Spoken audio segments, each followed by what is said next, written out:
Coucou tout le monde, je suis très contente de vous retrouver pour une nouvelle vidéo et je vous propose aujourd'hui une recette super simple, plutôt rapide puisqu'en moins de 30 minutes le plat est prêt. C'est également économique, il ne faut que 4 ingrédients et c'est super bon. Vous l'avez vu dans le titre, je vais préparer des courgettes au reblochon. Il n'y a pas grand chose de plus à dire, mis à part que c'est un accompagnement formidable. Moi, je le sers avec n'importe quelle viande grillée, pourquoi pas même du poisson. Avant de commencer, je tiens juste à vous rappeler que dans la barre d'informations se trouve la liste des ingrédients, mais également des liens d'ustensiles de cuisine que j'utilise et que j'ai acheté sur Amazon. Lorsque vous cliquez sur un lien, bien sûr, vous arrivez sur la page de l'ustensile en question que vous pouvez acheter. Mais pas que, vous pouvez acheter n'importe quel autre produit sur ce site qui est énorme. On peut trouver tout et n'importe quoi. Donc du moment que vous passez par un de mes liens pour vos achats, je toucherai une petite commission. Donc si vous voulez m'aider et me soutenir, eh bien surtout n'hésitez pas. Je ferme la parenthèse, je vais vous montrer toutes les étapes pour réaliser cette recette simplissime et délicieuse. J'espère que vous êtes prêts. Allez, c'est parti, on y va.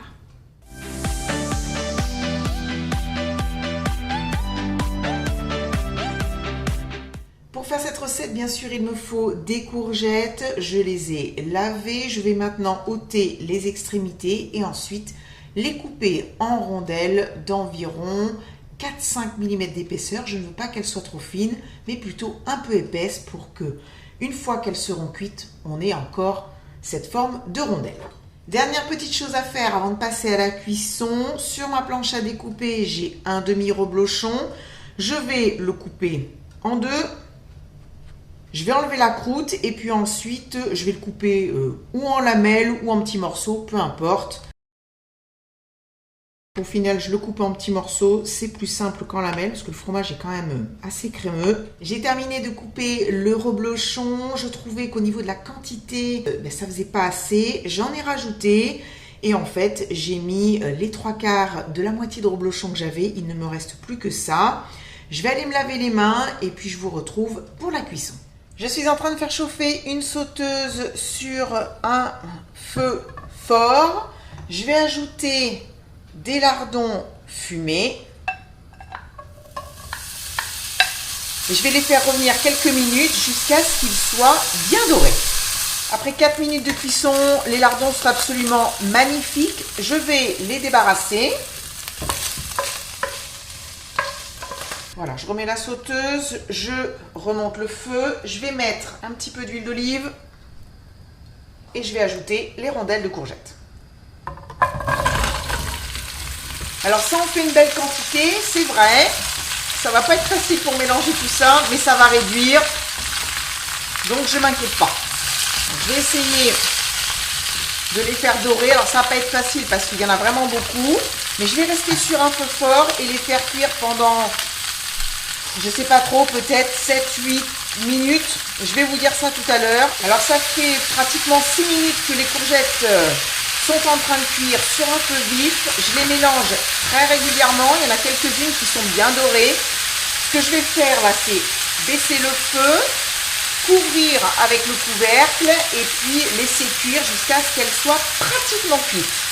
J'ai changé la sauteuse de feu, j'ai mis dans une casserole de la crème liquide entière que je suis en train de faire chauffer et je vais tout simplement la porter à ébullition. En attendant que la crème bout, bien sûr, je n'oublie pas de surveiller les courgettes. Je vais même ajouter les lardons. Comme ça, ils vont apporter leur goût. Oh, ça sent bon, hein. Ça y est, je crois que la crème est en train de bouillir. Je vais baisser le feu et ajouter le reblochon, je dirais en 3 fois, vu la quantité.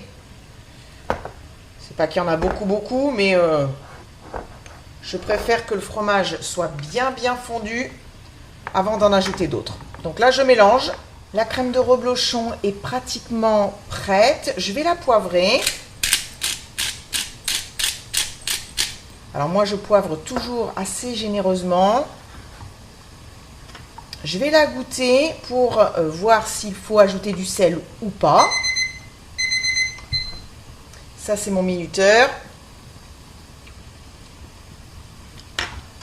Je dirais qu'au niveau du sel, c'est bon. Je rajoute rien. Je vais éteindre le feu et je vais continuer à surveiller mes courgettes. On en est déjà à 7 minutes de cuisson. Bon, quand on plante la lame d'un couteau, c'est quasiment cuit. Donc là, je vais arrêter. Le feu est éteint. Je vais les égoutter dans une passoire parce que forcément, elles auront rendu de l'eau. Et puis, je vous retrouve dès que j'ai terminé. J'ai bien fait de les égoutter. Pourquoi? Parce que, comme je vous le disais, ça rend pas mal d'eau. La courgette est un légume qui est plein d'eau. Et je ne veux pas que cette eau soit dans la sauce au reblochon. Donc maintenant, je vais remettre la sauteuse sur le feu. Je rallume le gaz.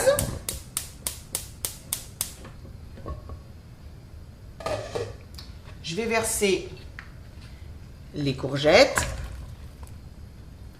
Alors, je vais quand même les saler et les poivrer puisqu'elles ne sont pas assaisonnées.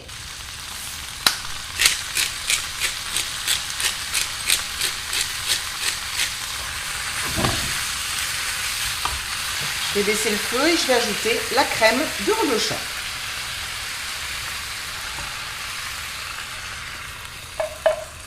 Je mélange le tout et puis je vais faire cuire tout ça encore 2 ou 3 petites minutes, histoire que tous les ingrédients fassent connaissance. Oh, ça va être bon. Et bien voilà, le plat est prêt, il n'y a plus qu'à servir. Bon, je ne sais pas si vous voyez les amis, mais ça fume. Donc je vais souffler comme d'habitude, parce que j'ai pas vraiment envie de me brûler.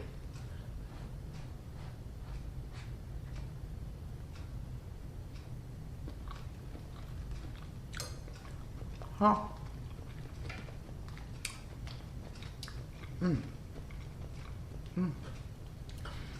C'est super bon. J'ai envie d'en prendre d'autres. Allez, j'en mange encore un peu. Je peux pas résister.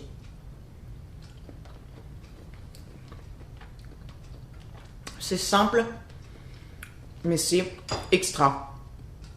Les courgettes ont gardé leur belle forme ronde. On a le petit goût fumé avec le lardon. La crème de reblochon est absolument délicieuse. On a ce bon goût de fromage, mais qui n'est pas puissant. C'est bon, voilà. Eh bien écoutez, moi j'ai rien d'autre à ajouter. Si vous aimez les ingrédients qui composent cette recette, allez-y, foncez, je vous assure, vous allez vous régaler. C'est la fin de la vidéo, merci à vous de l'avoir regardée. J'espère que ça vous a plu. Si c'est le cas, n'oubliez pas le petit pouce vers le haut. Vous pouvez bien sûr vous abonner si ce n'est pas encore fait. C'est très simple et gratuit, il suffit de cliquer sur le bouton s'abonner qui se trouve en dessous de la vidéo. Et puis surtout, n'oubliez pas d'activer la cloche pour recevoir les notifications. Je vous retrouve très vite pour une prochaine vidéo. Je vous embrasse très très fort. Continuez à cuisiner, régalez-vous et prenez soin de vous. Bisous, bye bye.